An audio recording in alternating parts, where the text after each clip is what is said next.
We have some huge news coming into Rise of Kingdoms with the face-to-face with the developers.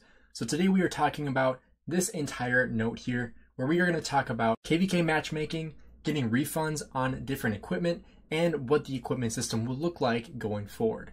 So the first thing we're going to talk about here is with KVK matchmaking. So the prompt here is, my kingdom's power is too high, making it hard for us to get matched with an opponent for KVK.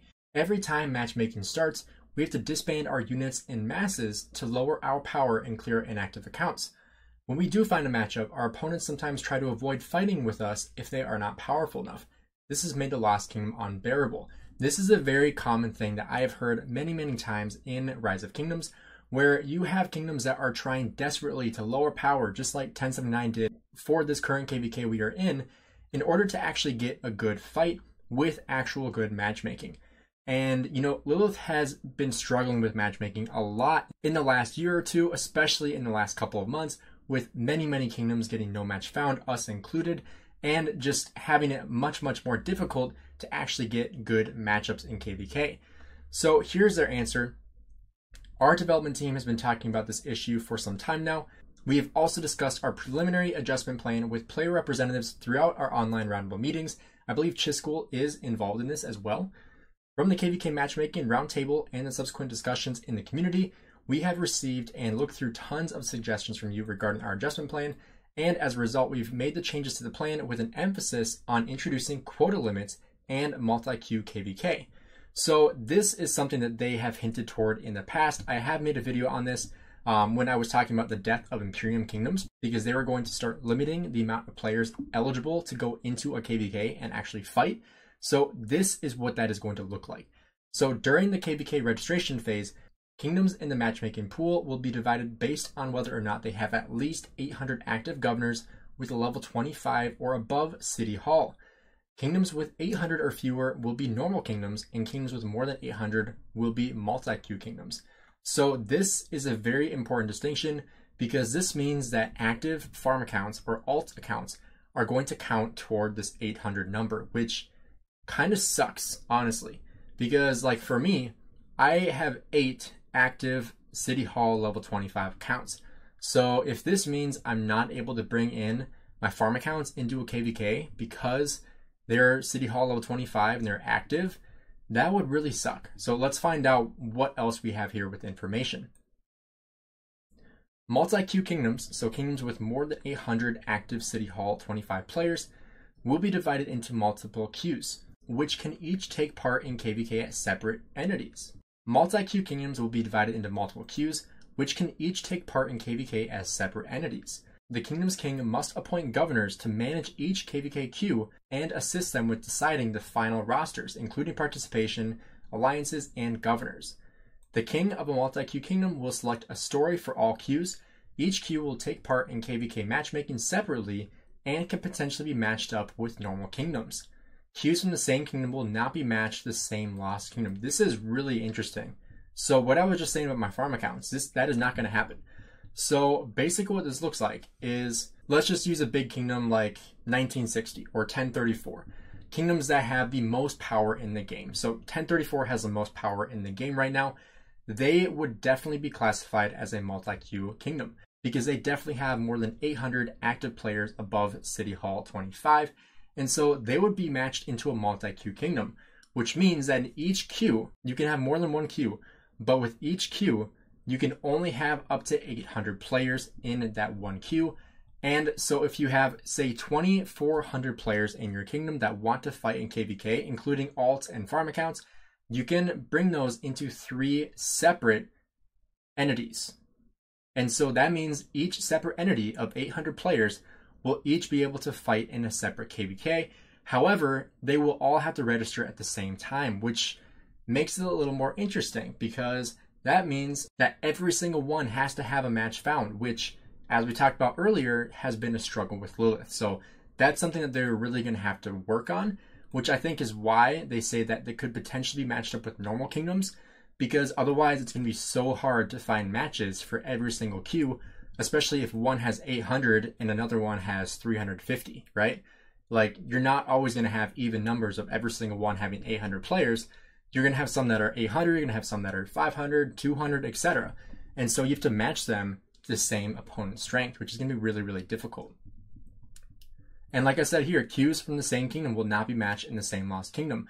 So that means that if you have two queues from one kingdom that are both queuing at the same time, they will not be able to fight against each other or ally against each other because they will not even be in the same lost kingdom. So that I think is a good thing, because otherwise it'd be a little unfair if one kingdom had two separate kingdoms in the same KVK, but others didn't. I think that'd be a little interesting. I don't think that'd be a good thing. So I think it's good that they made that distinction. The KVK registration process for normal kingdoms remains similar to the current process. The king only needs to select the preferred KVK story. Kingdom's KVK roster will be selected automatically. This just means they have less than 800 active players that are City Hall 25. At the end of the KVK registration phase, any of the kingdom's unfilled roster spots will be allocated to non-participating governors in the kingdom based on their power ranking. So then you go based off power. So if you have City Hall level 24s that are, 20, 30 million power because they're farm accounts, they're going to be added into the matchmaking power. So that's also interesting. For normal kingdoms, the maximum number of roster slots that can be allocated this way is 800. So if you have 500 players, it's going to automatically fill the next 300 most powerful accounts. For multi-queue kingdoms, the maximum number of roster slots that will be allocated this way is 800 per queue. There will be some flexibility in the number of governors on each kingdom's roster in the interest of fair matchmaking. After the Lost Kingdom Chronicles have progressed to a certain point, governors who did not qualify will be able to enter the Lost Kingdom, but will not be able to leave their kingdom's starting province. So that means farm accounts, they can go farm, but they can't go mass fill flags or mass fill forts or rallies. So that is also interesting, because that's going to cripple a lot of kingdoms that do that religiously. After KVK has begun, alliances that did not qualify will not be able to build alliance buildings in Lost Kingdom. This adjustment plan is subject to further tweaks. If you have any feedback, feel free to participate in the survey. So that is interesting. That is, I think, the most important part about KVK matchmaking, is that they're completely changing it, where I think overall it's a good thing. I think that this will make it easier for kingdoms to match in KVK, but I think it will also, like they said, take some tweaking. I think it'll be interesting to see how they implement this and, how balanced KVKs are going forward, because, obviously right now you have KVKs that are just not fair whatsoever. And, it just really sucks. Like our last two KVKs, we were the massive underdog and we got destroyed both times. And so hopefully this allows for more accurate matchmaking and just makes it a little more fun for everybody. Next here we have equipment. This is the next big thing about this update here. What kind of adjustments can we expect for equipment? Will new higher level equipment be added? After the recent equipment update roundtable, we revised our original plan for adjusting equipment and have now drafted a new plan. We wanted to share and discuss the new plan with all of you here. Below is a draft of our new plan. So since it's a draft, this is not 100%. However, it does seem that this is the way they are leaning, and we should expect this in game, I think. Other than level 50 engineering weapons, we will not be introducing new level 50 and level 55 equipment for the time being. So obviously they could in a couple years, but right now they're not planning on it. Adjustments to the Season of Conquest combat shop will be canceled. Level 50 and 55 equipment blueprints will not be available in the shop, and level 50 Season of Conquest equipment blueprints will not be introduced in other events. They're basically just getting rid of everything they said in that previous patch. Optimizations on the refund rules for dismantled legendary equipment will be canceled.